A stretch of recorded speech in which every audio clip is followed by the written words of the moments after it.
What we've seen over the last couple of years is, I think, a change in public opinion, but also a change in professional opinion. We've seen bodies like the Royal College of Physicians and the Royal College of Nursing, rather than opposing this, presenting very much a neutral stance. We've currently got the Royal College of GPs and the British Medical Association balloting their members. And we've seen other jurisdictions, particularly Western Australia and the state of Victoria in Australia, changing their legislation, bringing in really quite robust laws to allow assisted dying in very certain circumstances. So personally, I think that the current Tynwald has matured. We're dealing with some really difficult problems. In January, we're going to be talking about climate change, trying to change the way we do things to hopefully save massive changes to the planet. So I thought this was a good time in this administration to bring this topic back for discussion again, to see whether, as parliamentarians, we wanted to take this on and hopefully provides the means for people on the Isle of Man to actually have a choice over how and when they die.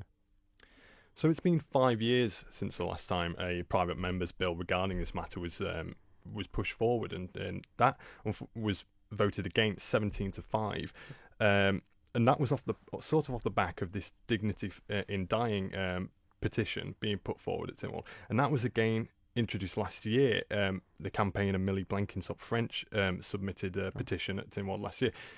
That's July to now January. How come there's the delay in this matter being approached? I think when you're dealing with these sort of issues, they're never going to go away. And really, it's trying to see whether public opinion and the opinion of the politicians that are elected to represent that has changed as well.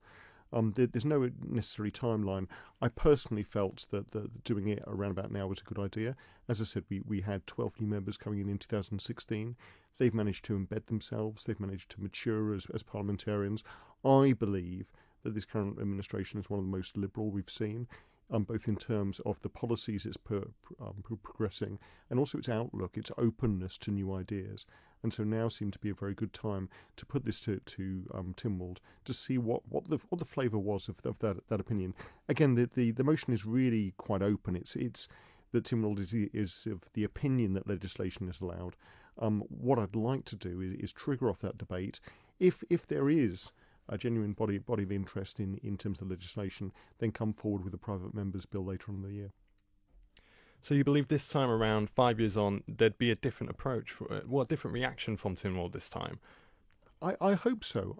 As I said, I think Tynwald has matured in its outlook.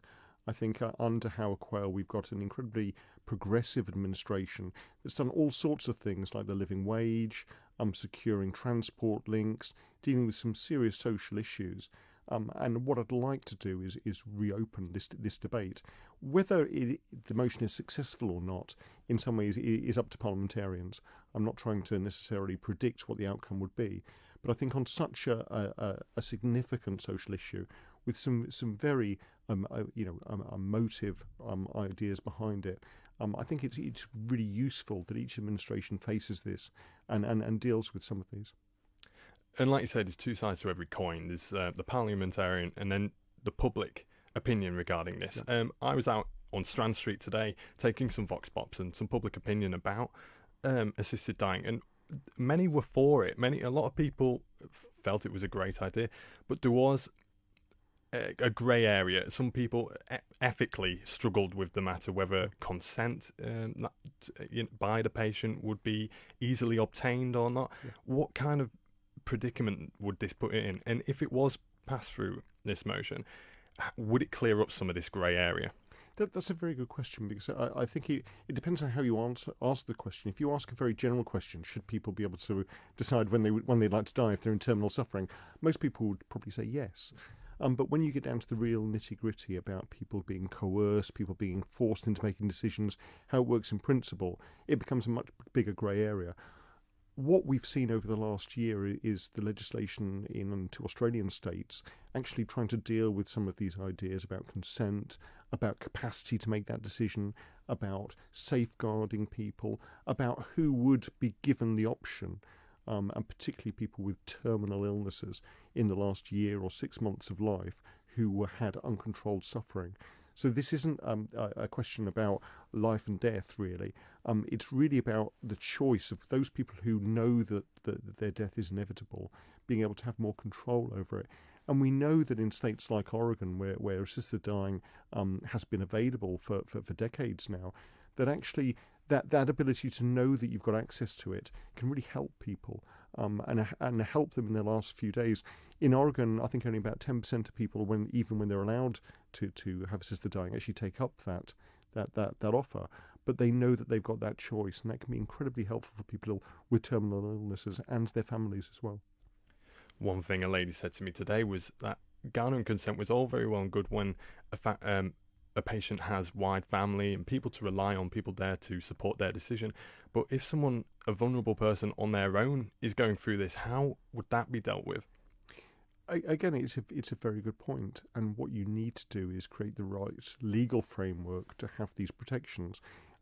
In Victoria, they've got the ability of two doctors to sign a consent form separately, of meeting the person individually, of trying to assess that.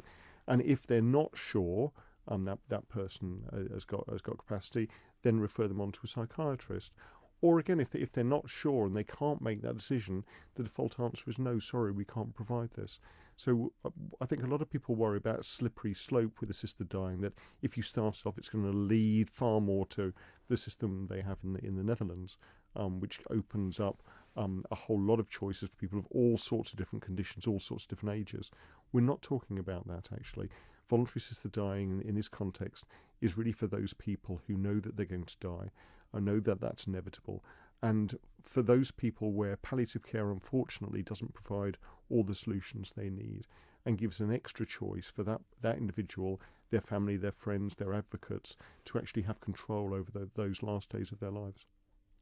Okay, and just finally, if this motion was to be granted, what would be the next step? And I hear you saying you look to Victoria and the Netherlands, that kind of thing.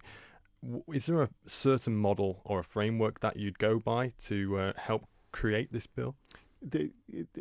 Again, the debate in January is quite an open debate, and I'm genuinely not trying to force the Isle of Man government into bringing in laws that they may not have on their timetable. What I'd like to do is try to flesh out the feelings and opinions of parliamentarians. If I'm successful with the motion, then the aim would be to ask for leave to introduce a private member's bill, probably in March, and then do a public consultation over the summer about what people on the Isle of Man wanted. There are lots of other bits of legislation that have been tried to be introduced here, in the United Kingdom and around the world, that we could take parts of to make a bit of law specifically for the Isle of Man that would cater for the people here, and really bring back far more in terms of a safe and compassionate approach to end-of-life care.